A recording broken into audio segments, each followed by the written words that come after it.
వైఎస్ఆర్సీపీ హయాంలో మద్యం విధానంపై కూటమి సర్కార్ అక్రమ కేసుల కుట్రలకు సంబంధించి విభ్రాంతికర వాస్తవాలు బట్టబయలయ్యాయి.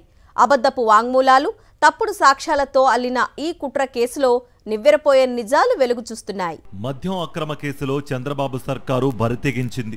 తీవ్ర మానసిక అనారోగ్య సమస్యలతో బాధపడుతున్న బెవరేజెస్ కార్పొరేషన్ మాజీ ఉద్యోగి సత్యప్రసాద్ వాంగ్మూలం ఆధారంగా ఈ అక్రమ కేసు దర్యాప్తును సిట్ కొనసాగిస్తోందన్న వాస్తవం తీవ్ర కలకలం రేపుతోంది. అసలు ఇదేం దర్యాప్తు? అలాంటి వ్యక్తులు ఇచ్చిన వాంగ్మూలం ఆధారంగా అరెస్టులు చేయడం ఏంటి? ఈ అక్రమ కేసులకు ఏం విలువ ఉంటుంది అని న్యాయవర్గాలు వ్యాఖ్యానిస్తున్నాయి. ఇప్పటికే బెవరేజెస్ కార్పొరేషన్ మాజీ ఎండీ వాసుదేవారెడ్డిని బెదిరించి ఇప్పించిన అబద్ధపు వాంగ్మూలం భాగోతం బహిర్గతమైంది. తాజాగా మానసిక ఆరోగ్య సమస్యలతో బాధపడుతున్న సత్యప్రసాద్ వాంగ్మూలం కథ కూడా కంచికి చేరినట్లేనన్నది తేటతెల్లమవుతోంది.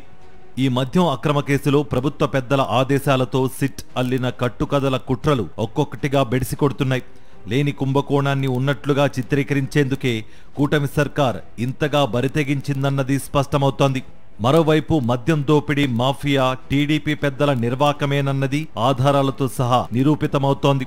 చంద్రబాబు సర్కార్ భేతాల కుట్రలు న్యాయస్థానాల సాక్షిగా పటాపంచలు కావడంతో వైఎస్ఆర్సీపీపై బురద చల్లాలని యత్నించి భంగపట్టం నకిలీ మద్యం కేసులో కూటమి సర్కార్ అడ్డంగా దొరికిపోవడం ప్రస్తుతం చర్చనీయాంశంగా మారింది. బెవరేజెస్ కార్పొరేషన్ మాజీ ఎండీ వాసుదేవారెడ్డి, మాజీ ఉద్యోగి సత్యప్రసాద్ ను గతంలోనే టీడీపీ వీర విధేయ సిట్ అధికారులు బెదిరించి తమకు అనుకూలంగా మలుచుకున్నారు.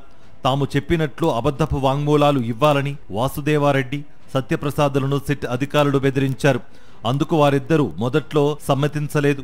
అంతేకాదు అబద్ధపు వాంగ్మూలాలు ఇవ్వాలని తమను పోలీసులు బెదిరిస్తున్నారని వాసుదేవారెడ్డి న్యాయస్థానంలో 3 సార్లు పిటిషన్లు కూడా దాఖలు చేశారు.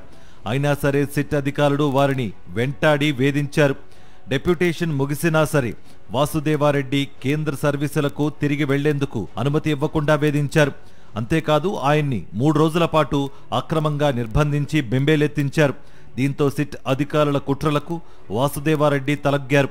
ప్రభుత్వ పెద్దలు చెప్పినట్లుగా వాసుదేవారెడ్డి, సత్యప్రసాద్ అబద్ధపు వాంగ్మూలాలు నమోదు చేశారు. ఆ వెంటనే వాసుదేవారెడ్డి కేంద్ర సర్వీసులకు వెళ్లేందుకు రాష్ట్ర ప్రభుత్వం అనుమతినిచ్చింది.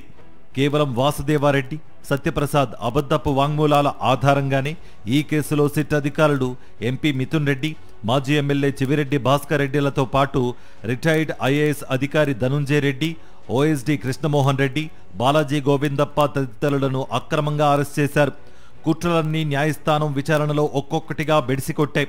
దీంతో వైఎస్ఆర్సీపీ హయాంలో మద్యం విధానంపై కూటమి ప్రభుత్వం నమోదు చేసింది అక్రమ కేసేనన్నది స్పష్టమవుతోంది. ఈ తాజా పరిణామాలు ఓ విషయాన్ని మరోసారి స్పష్టం చేశాయి. వైఎస్ఆర్సీపీ ప్రభుత్వ హయాంలో మద్యం విధానం పూర్తి పారదర్శకంగా అమలు చేశారని చంద్రబాబు ప్రభుత్వమే పరోక్షంగా అంగీకరించినట్లయింది.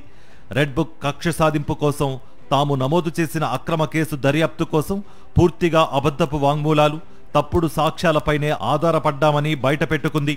సిట్ నమోదు చేసిన వాంగ్మూలాలన్నీ కట్టుకదలేనన్నది స్పష్టమైంది. ఈ అక్రమ కేసులో ఎంపీ మిథున్ రెడ్డిని అక్రమంగా అరెస్ట్ చేసిన ప్రభుత్వ కుట్రలు చివరికి విఫలమయ్యాయి. డికార్ట్ లాజిస్టిక్ కంపెనీ నుంచి ఆయన కుటుంబ సంస్థకు 5 కోట్లు వచ్చాయనే నెపంతో నిందితుల నేరాంగీకార వాంగ్మూలంపై ఆధారపడుతోంది.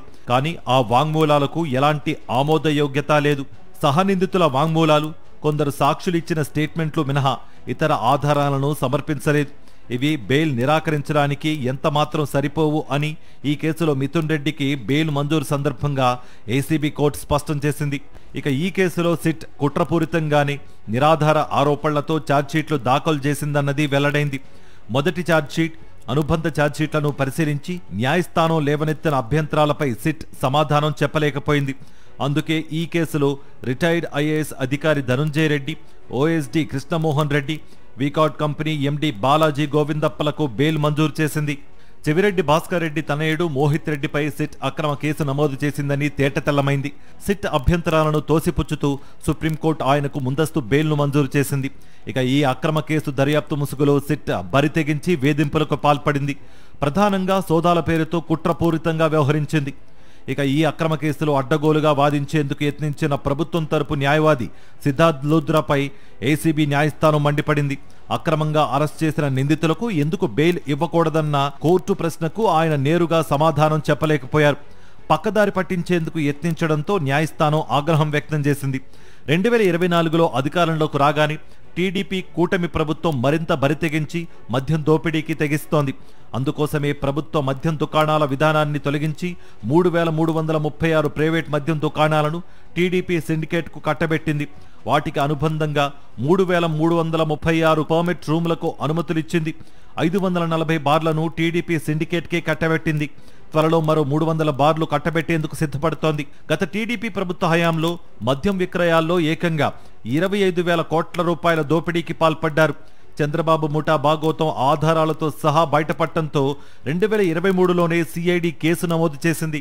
2014-19 టీడీపీ ప్రభుత్వంలో ఎక్సైజ్ కమిషనర్గా వ్యవహరించిన ఐఏఎస్ నరేష్, అప్పటి ఎక్సైజ్ శాఖ మంత్రి కొల్లు రవీంద్ర, అప్పటి సీఎం చంద్రబాబు తదితరులపై సిఐడి ఎస్ఐఆర్ నమోదు చేసింది. ఈ కేసులో చంద్రబాబు ఇప్పటికీ బెయిల్ పైనే ఉన్నారు. టీడీపీ కూటమి ప్రభుత్వం అధికారంలోకి రాగానే గతానికి మించిన స్థాయిలో మద్యం దోపిడీకి తెగబడుతున్నారు. మద్యం విధానం ద్వారా తమ దోపిడీ నుంచి ప్రజల దృష్టి మళ్లించేందుకే చంద్రబాబు ప్రభుత్వం ఈ కుట్రకు తెరతీసింది.